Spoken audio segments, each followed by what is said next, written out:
Bible की 3 आयत। Marks बाब 10 आयत 43 से 45। आपके साथ ऐसा नहीं है। इसके बजाय जो तुम में से बड़ा बनना चाहता है उसे तुम्हारा खादिम बनना चाहिए, और जो पहला बनना चाहता है उसे सबका गुलाम होना चाहिए।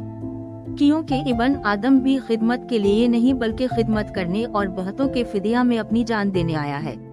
फिलिपियों बाब 2 आयत 3 से 4। खुदगर्जी या फजूल तकब्बुर से कुछ न करें, बल्कि आजिज़ी के साथ दूसरों को अपने ऊपर अहमियत दें। अपने मफादात को नहीं बल्कि आप में से हर एक दूसरे के मफादात को देखता है। 1 पतरस बाब 5 आयत 2 से 3। खुदा के रेवर के चरवाहे बने जो आपकी देखभाल में है।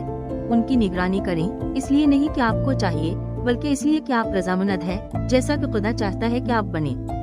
बेईमानी के हुसूल के पीछे नहीं बल्कि खिदमत के शौकीन हैं। जो आपको सौंपे गए हैं उन पर हुक्मरानी न करे बल्कि रेवर के लिए मिसाल बने।